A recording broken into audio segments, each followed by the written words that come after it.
Well, China's coronavirus continues to spread. Authorities are saying the outbreak could peak in 10 days. There have now been 132 deaths, close to 6,000 cases, and 16 countries outside China have confirmed cases. As you can see from this graph, the number of cases has spiked over the past week, and the city of Wuhan continues to be at the centre of the outbreak. The authorities are telling residents not to travel anywhere. And this is the situation in which some of those residents are living. Completely deserted streets, as you can see, because people are not only being told not to leave the city, they're being told not to leave their homes. Also in Wuhan, this has been happening. 2 new hospitals are being built, especially for coronavirus patients. The first has over 1,000 beds, and we're told it will be finished within a week. Well, you can also see conditions inside one of the existing hospitals in Wuhan. Dozens of patients have to queue for checks. New patients are arriving all the time, and you can see everyone is wearing face masks, some medical staff wearing full body suits as well. And then this is in Hong Kong, where people have been queuing for a huge amount of time to buy face masks because there's a citywide shortage of them. Well, as we have done every day since this crisis began, the Chinese authorities have been briefing us. We are now in a critical period of the prevention of this epidemic. We need to control the potential source of the virus. Well, the BBC's Stephen McDonnell has just been to Hubei province to report. He's back in Beijing, where he's based, and this is his latest update. Everybody who's been in Hubei province is expected to stay away from their workplace for 2 weeks, and so that's what I'm doing, as others are. It's just that the authorities are taking more and more strict precautions when you go into buildings. I mean, I'm back in Beijing now. You go into buildings, you're having your temperature checked, whether it be an office building or a building where people live with flats. The streets are very quiet in the Chinese capital. I mean, it's normally kind of quiet for the Spring Festival, but it's very quiet. People are not walking around. They don't want to leave their homes if they don't have to for risk of being infected. There's an interesting comparison with SARS. So people on social media are plotting the trajectory of this coronavirus with the SARS outbreak in 2002. Now, it seems that this is a much more infectious virus. Well, we've heard the update of the Chinese authorities. Next, let's hear from the World Health Organization. The whole world needs to be on alert now. The whole world needs to take action and be ready for any cases that come, either from the original epicenter or from other epicenters that become established. So the virus continues to spread, but there has been a breakthrough. Scientists in Australia have recreated this new coronavirus, and that may help efforts to diagnose and treat it. Here's the head of the team behind that work. This step makes it possible for a lot of things to move forward that have been delayed, and we're just delighted to have been able to fill that gap in the space between 2 a.m. Saturday morning, when the first case was diagnosed in Australia, and Monday, when we believe we had the virus growing in culture. Well, hundreds of British citizens are being flown back to the UK from Wuhan on Thursday. Here's our health editor, Hugh Pym, saying it's understood that British passengers joining the flight from Wuhan will be required to sign a contract committing them to a 14-day quarantine period on their arrival, and it's believed they'll have to stay in a British military facility. A number of other countries are also evacuating their citizens. For example, these pictures show us some of over 200 Japanese citizens who have arrived back in Tokyo. Medics carried out checks on board and at the airport, but no mandatory quarantine is planned there. And we know over 200 Americans, including diplomats and their families, have been evacuated from Wuhan, and they're now going to travel to California, where they'll be quarantined at the March Air Reserve Base. I've been speaking to the BBC's Sophie Long in Los Angeles about this.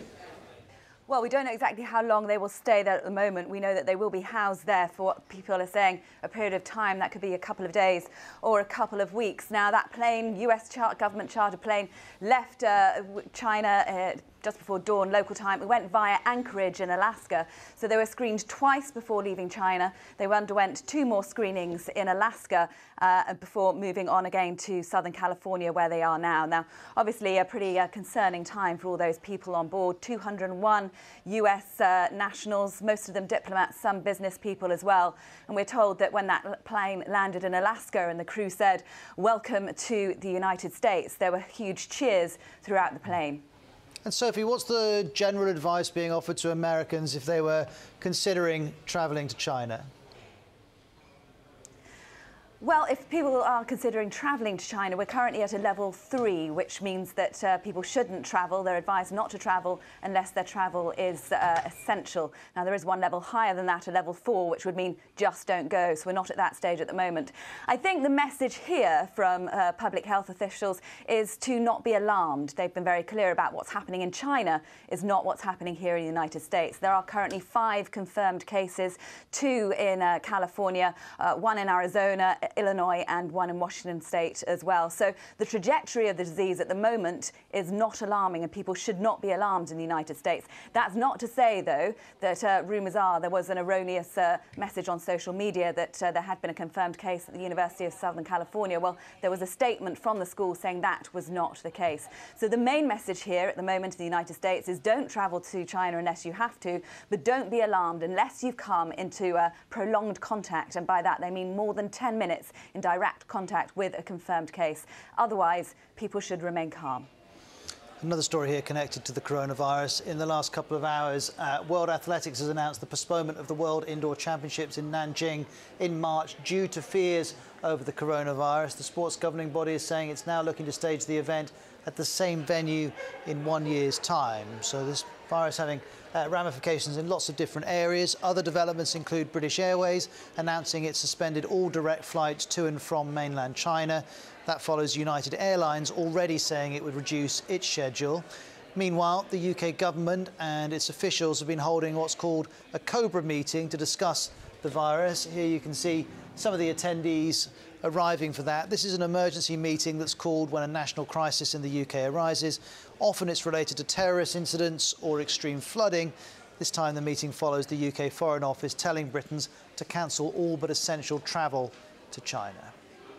While Australia plans to quarantine its evacuees on Christmas Island, which is around 2,000 kilometres from the Australian mainland. These people who are taken there are going to have to stay in this recently reopened immigration centre. As many as 600 Australians are involved, including around 100 children. They've registered as being in Wuhan or the wider Hubei province. Let's hear from Prime Minister Scott Morrison. We cannot give a guarantee that this operation is able to succeed. And I also want to stress very clearly that we may not be in a position, if we're able to do this on one occasion, to do it on another occasion. Well, the decision to use Christmas Island has raised a few eyebrows. This detention centre has been a controversial part of Australia's border protection policies, which sees some asylum seekers housed at this facility.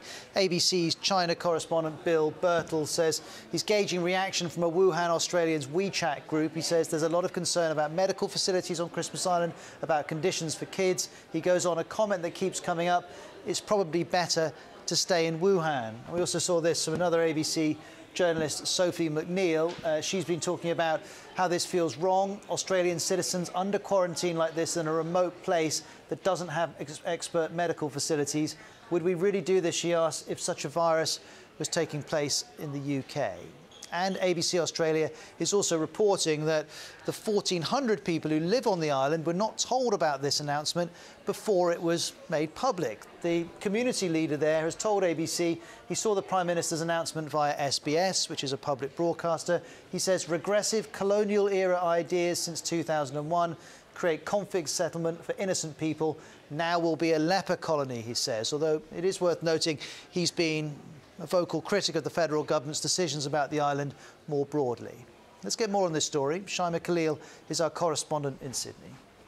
this detention center is going to be quarantine zone, if you will. And upon hearing that, many have raised the question of why is it that 600 Australians, including 100 children that travelled with their families to celebrate the Lunar Year, instead of being brought to hospitals, why are they being brought to Christmas Island, about 2,000 kilometres from the mainland? It's actually closer to Indonesia than it is to Australia mainland. And while China is grappling with this ever-developing crisis, it's also taken issue with a Danish newspaper for publishing this cartoon. It's the Chinese flag, but as you can see, it has virus germs in place of stars. China's demanding an apology. The newspaper has responded, and of course, I've got a little help here with the Danish translation. It's not coming up, but I was going to show you it. The newspaper saying China wants to control Danish media and has shown no inclination to take down the picture or indeed apologise for it.